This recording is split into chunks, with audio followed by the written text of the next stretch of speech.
You've only gone and done it. You've only gone and done it. I do not want to see this film anymore. It's incredible what just a couple of weeks can do. I did it with the Han Solo film, and I mean, that's Star Wars. I still haven't seen it, so I have no problem skipping out on one film. So over the last couple of weeks, there's been this whole Captain Marvel, Rotten Tomatoes shenanigans going on. I've chosen to not talk about and not really promote the whole Rotten Tomatoes nosedive Titanic situation with Captain Marvel. Basically what's been happening is the audience excitement meter has been going down for this film from upwards of 90% to now 27%. That's a really big dip. People are genuinely not very interested in this film or excited to see it.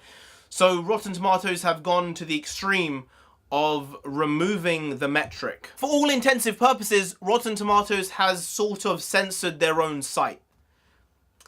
Not really very intelligent. Because as well as removing the excitement index, they've also stopped people from being able to comment on films before they release. Now, for me and for other people like me who love film, who watch a lot of film, and who talk to people all the time about film, Rotten Tomatoes is a very good place to go and talk to people about it, so it's not some weirdo on Facebook who is talking absolute rubbish. It's a great place to go for people who enjoy film, where you can have a positive conversation about it. What you've done here is you've removed that from people who are going to talk about a film, who are going to potentially hype up a film, and you've removed that from everybody because of a few people who you don't like.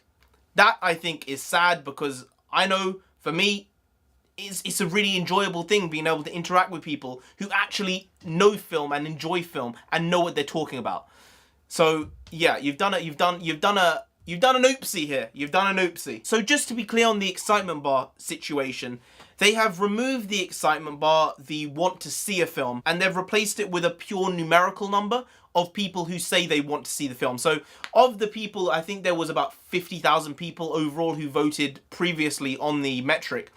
About 27% of them said we want to see the film. All those votes are still on there, but they've just removed categorically everyone who didn't want to see the film. So there's about 13,000 people who have upvoted the film saying they want to see it, and that comes from the about 50,000 people who overall voted. They've just chucked away all those votes. So now you don't really see what the sentiment of a film is before it's released, which is very important for a lot of people. It will determine whether people go and see a film or not. That one is probably more important than the critic reviews, because for me with film nowadays, the audience review and the audience reception and the response they give, as well as what the preconceived notion of the film will be, in my opinion, for my personal use, is more important than the critics review. Alita Battle Angel is an example of that. It's a film that I didn't really want to see. I didn't really think it looked that good, but several people I know have come out and said it's really good, you should go see it. So I'm going to go see it in the next week. But the critics didn't like it very much. You got like 55 or 60% on Rotten Tomatoes.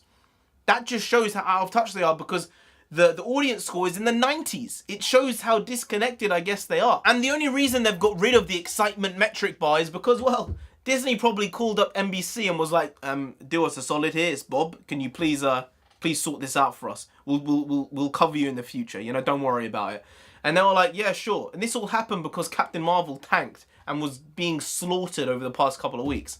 Yet people are just going to say it's a resounding success regardless. The film can be successful, and it probably will be successful, but divisive is something that it definitely is. It is going to go down in nerd culture as divisive, for sure. And then there's actually one more thing that no one seems to really be talking about. Rotten Tomatoes has removed the average score of the audiences and the critics. So now you can only see what the Rotten Tomatoes percentage is for each side, audience and critic.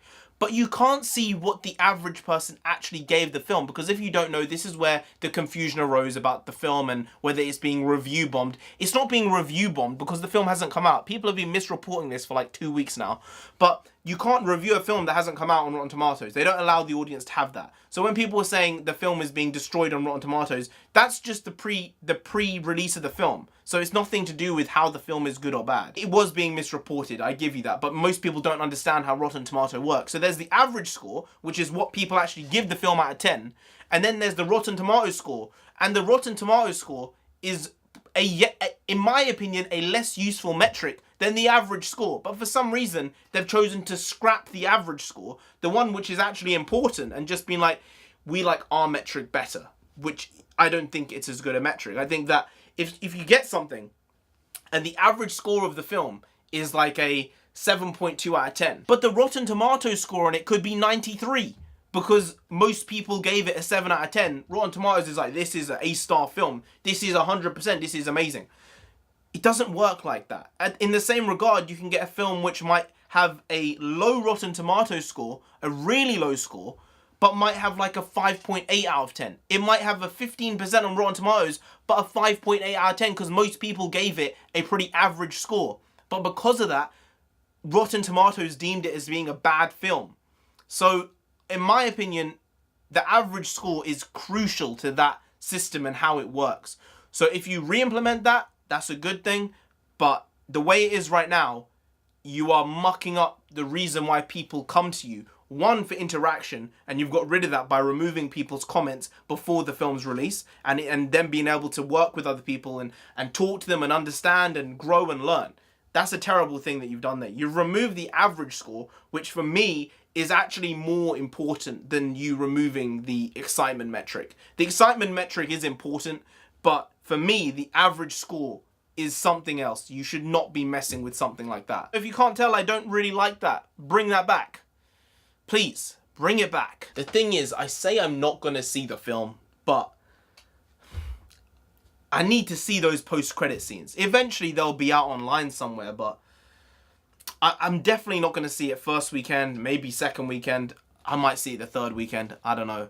You know, I mean, I'm not saying I'm going to stream it, but if there's a good stream, you know, I'm not encouraging anyone to do that. Don't do that.